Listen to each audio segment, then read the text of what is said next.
The air at dusk was cool and still. You leaned against the armored transport. Your rifle felt heavy in your hands. The sky bled orange over the jagged peaks. It was a peaceful end to a long patrol. Too peaceful. A shadow fell over the valley. It moved without a sound. You looked up and saw a ship. It was not one of ours. The craft was a smooth, dark teardrop. It drank the last of the sunlight. No engines flared, no sonic boom echoed. It simply settled in the clearing ahead. A perfect, silent landing. Your heart hammered against your ribs. You raised your comms unit. Your thumb hovered over the alert button. Then you felt it. A strange, gentle tug at your center. It was like the moment before a fall. But you were standing perfectly still. The feeling grew stronger. It pulled you forward, not your body, but something inside. The ship's ramp lowered without a whisper. A small figure stood silhouetted there. It was a child. She wore simple gray clothes. Her face was calm, and as she stepped onto the grass, the world felt lighter. The pebbles at your feet began to float. They danced in the air like tiny moons. The child looked at you, and then the gravity around you bent. Your squad finally arrived. Their boots crunched on the gravel. Sergeant Thorne shouted commands. His voice was a harsh rasp in the quiet air. 4 soldiers, your comrades, flanked you. They raised their rifles. Their targeting lasers painted red dots on the child. The child did not flinch. She just stood there beside her silent ship. She looked at your squad with curious eyes. A few more figures emerged from the craft. They were tall and slender. Their limbs moved with a strange grace. They wore no armor. They carried no weapons. Sergeant Thorne barked a challenge. Identify yourselves. Now. The tall aliens tilted their heads. They did not seem to understand, or perhaps they did not care. The sergeant repeated his command. His frustration was a sharp scent in the air. One of your squad mates took a step forward. He was young, nervous. His rifle trembled slightly. The child turned her gaze to him. She offered a small, gentle smile, and the soldier's rifle flew from his hands. It twisted in the air, folding like paper. It became a metal flower. Then it dropped harmlessly to the ground. Everyone froze. The red laser dots vanished. Your training manual definitely did not cover this. The child's power was clear. It was absolute, and it reshaped the world with a simple smile.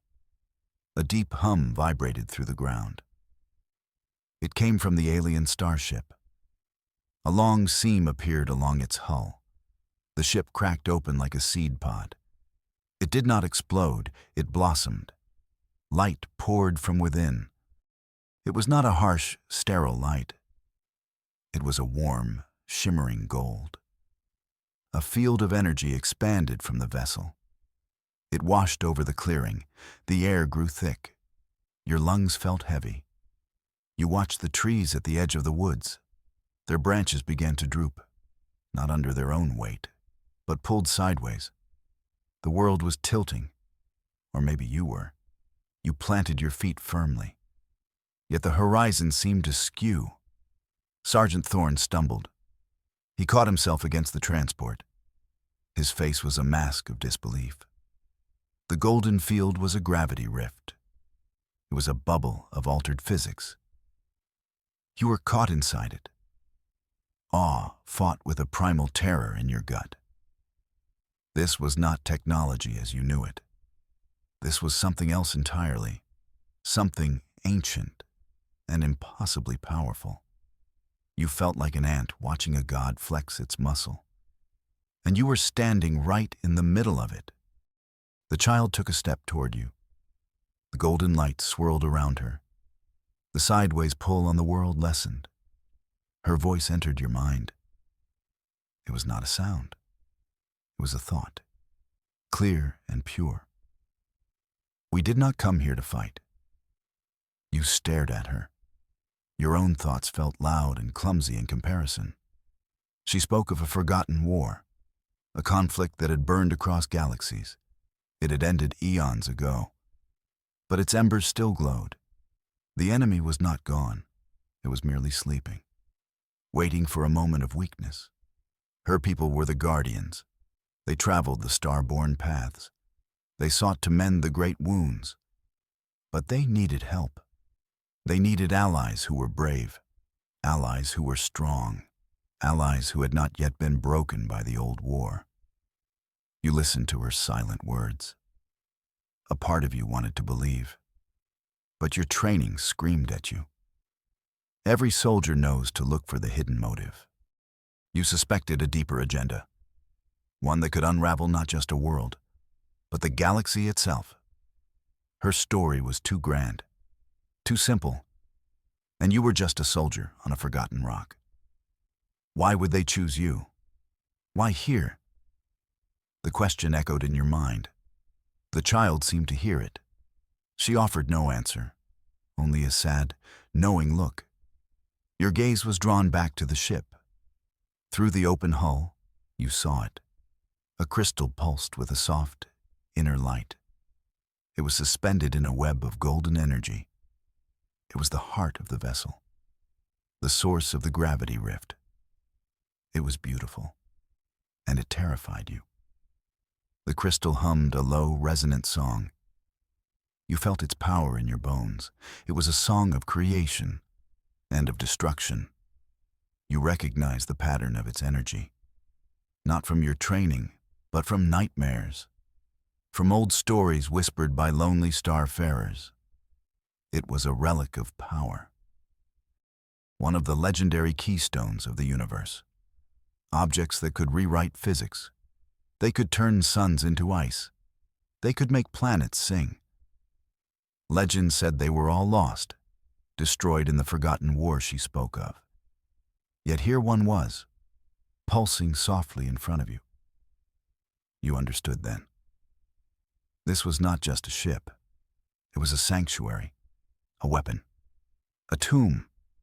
The child had brought a force of nature to your world, and you had pointed a rifle at it. It was a good thing your sense of humor was still intact, because otherwise, you might have started screaming. The child's thought voice returned, gentler this time. She spoke of a great alliance, a covenant of stars. Her people were few now, scattered survivors of the ancient war. They sought new species to stand with them, to guard against the coming dark. She showed you images in your mind, fleets of starships, vast and luminous, cities built among nebulae, beings of pure energy and of living crystal, all united under a single banner. It was a promise of a future beyond your wildest dreams, a future where humanity was not alone. Your destiny as a soldier felt small. Your orders to protect one world seemed insignificant. Here was a chance for something greater, to protect countless worlds, to stand against an enemy that threatened all existence. The child offered you a place in this covenant. You, a simple foot soldier. It seemed impossible, a joke even. But her eyes held no deceit, only a desperate, shining hope.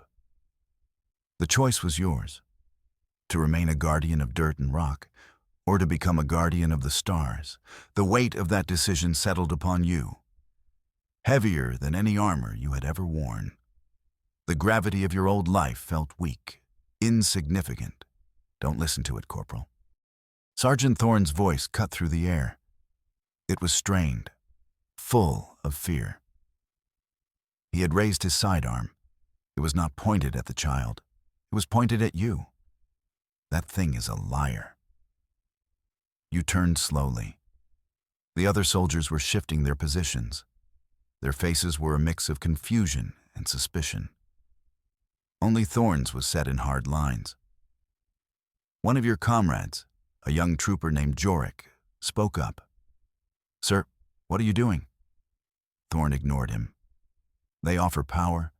They offer glory, but they demand a price your soul cannot pay. He seemed to be speaking from memory, from a lesson learned long ago. Then you saw it, a flicker in his eyes, a faint dark energy swirling around him. The child's calm expression faltered. A whisper of pain crossed her face. Betrayal's echo. Her thought voice was a shard of ice in your mind. The enemy's influence lingers. It corrupts the unwary heart. Thorn's hand tightened on his weapon. He was not himself. He was a puppet, a ghost from that forgotten war.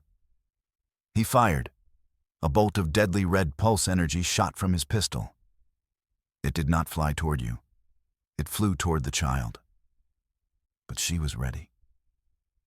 With a simple, graceful gesture, she caught it. The red bolt froze in midair. It hovered a foot from her hand, a testament to her incredible power. Her grace was tested, and it had held. The captured pulse bolt began to vibrate. It shed flakes of red light. The world around you stuttered. Jorik, raising his rifle, moved in slow motion. The hum of the ship's crystal deepened. Its pitch warped and bent. Time is breaking. The child's mental voice was urgent. The weapon was not just a weapon. It was an anchor, a temporal mine. It was designed to shatter moments, to turn the flow of time into a jagged mess. You saw ripples spread out from the frozen bolt, like heat haze on a summer road. A bird flying overhead repeated its path. It flapped its wings in an endless loop. This is the enemy's power. They break the universe one moment at a time. The child looked at you. Her eyes were wide. I can hold it, but you must undo it. Follow my guidance. Do not let fear rule you. You had no idea what she meant. Undo what? You were a soldier. You shot things. You followed orders. You did not perform surgery on the timeline. But you saw the strain on her face, the immense effort it took to keep that single moment from collapsing. You had to trust her. Your world was now a series of stretched, repeating seconds, and you had to walk through them to prevent the final collapse of everything. She guided your mind, showed you what you needed to see, not with words, but with feelings, with images. You were no longer in the clearing. You were floating in the silent void of space. A moon hung below you, a vast, pockmarked arena. Two fleets clashed in the darkness. One was luminous, the ships of the Covenant. The other was a swarm of dark, jagged vessels. They were the enemy, the ones who broke time. You watched them fight. It was not a battle of lasers and missiles. It was a war of physics. The Covenant ships bent space around the enemy. They created pockets of intense gravity. Black holes bloomed and died in an instant. The enemy ships retaliated. They fired weapons like Thorn's pistol, weapons that made time stutter and break. A Covenant cruiser was hit. It did not explode. It aged 1,000,000 years in a second. It crumbled into dust. This was how they fought. This was how they won, by unmaking reality itself. Your perspective on war shifted forever. Gravity was a weapon. Time was a shield. The battle raged across the moonlit void, and you understood. The child was not just a refugee. She was a warrior, a veteran of a conflict you could barely comprehend. And the fight had just arrived at your doorstep.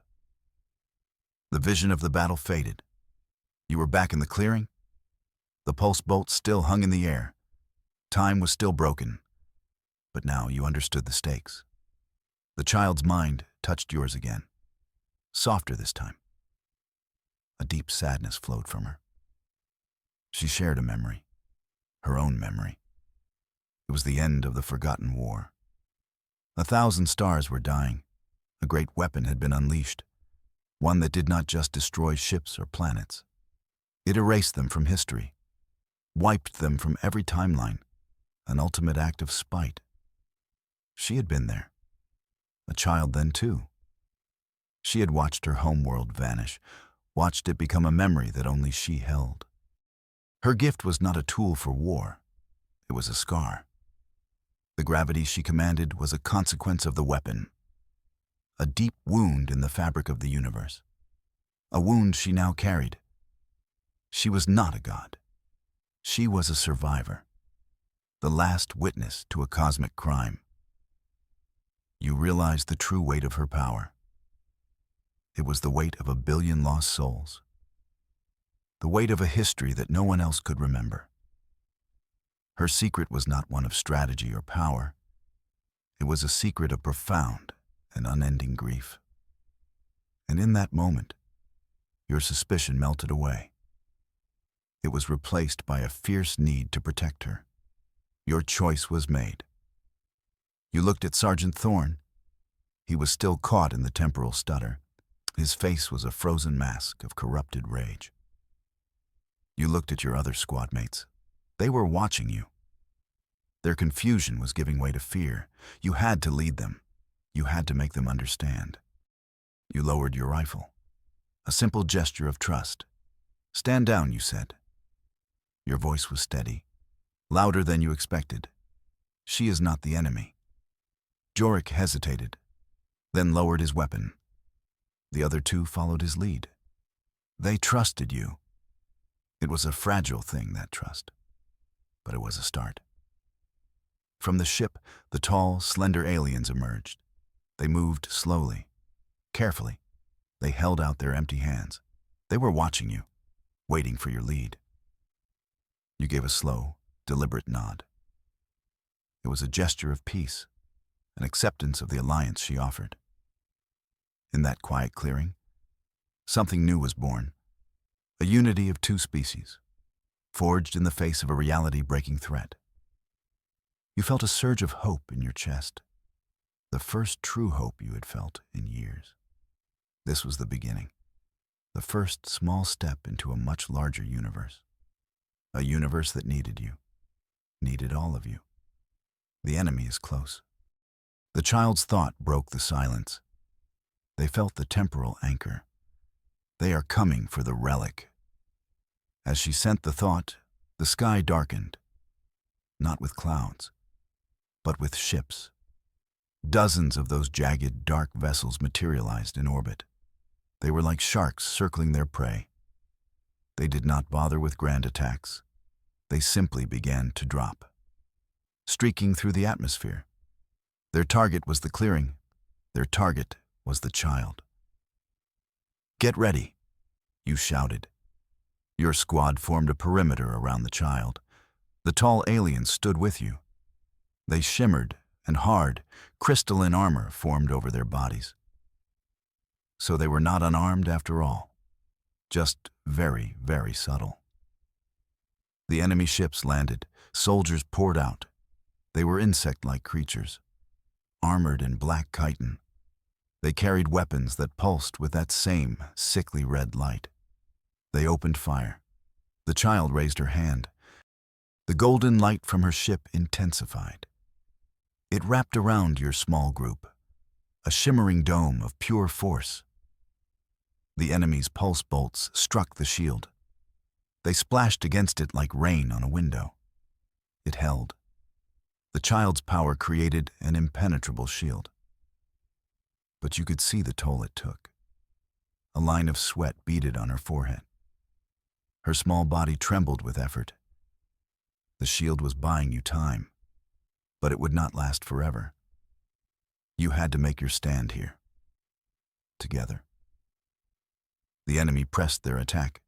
Their numbers seemed endless. Your shield flickered under the constant barrage. You returned fire. Your pulse rifle felt like a child's toy, but you fired anyway, aiming for the gaps in their chitinous armor. Beside you, the aliens fought with silent focus. They wielded blades of pure, hard light. They moved like dancers in the storm of red energy. But the shield was failing. Cracks of light appeared across its surface. The child grunted with the strain. Her knees buckled. She would not hold it much longer.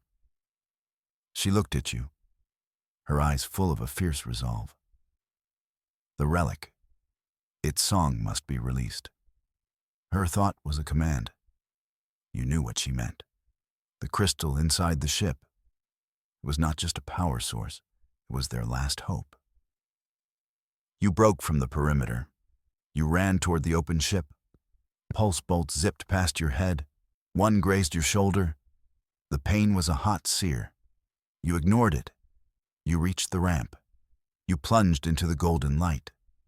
The crystal pulsed before you, humming with unimaginable power. You reached out your hand, not knowing what to do. The child's voice guided you. Just touch it. Share your hope.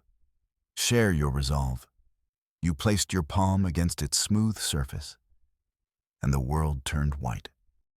The sky above the clearing erupted in golden light. A wave of pure, benevolent gravity washed over the planet.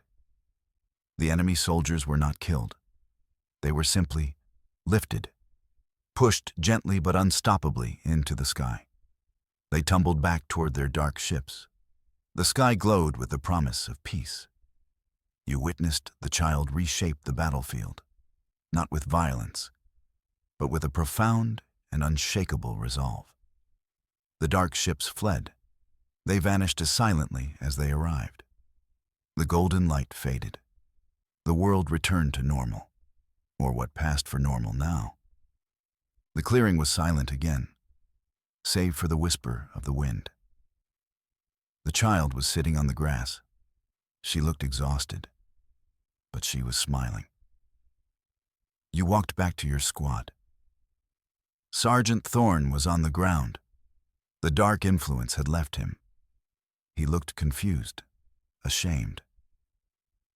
Jorik helped him to his feet. No words were needed. The battle was over. But the war had just begun. You stayed with them for a time, with the child and her silent, graceful people. They repaired their ship. They shared their knowledge.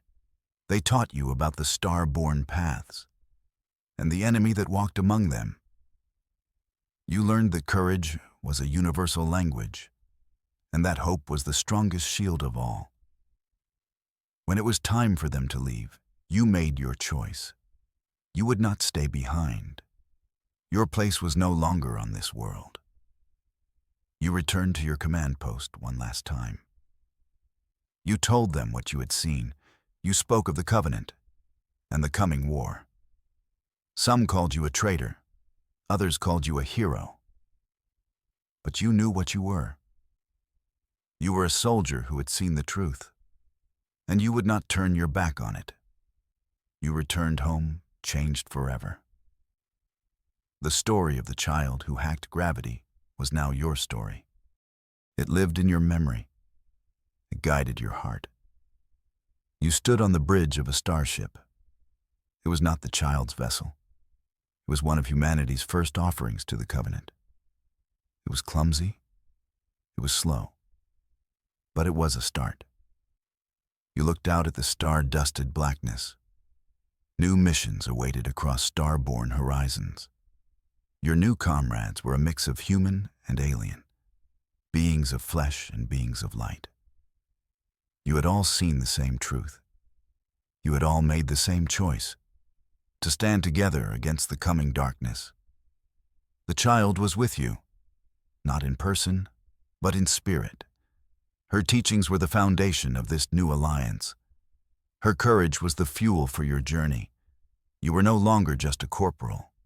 You were a guide, an ambassador, a bridge between your world and a universe you were just beginning to understand.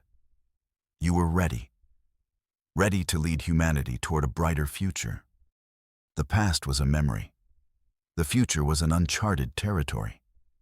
And you held the map. The journey would be long. The fight would be hard. But for the first time, humanity was not alone. And that made all the difference.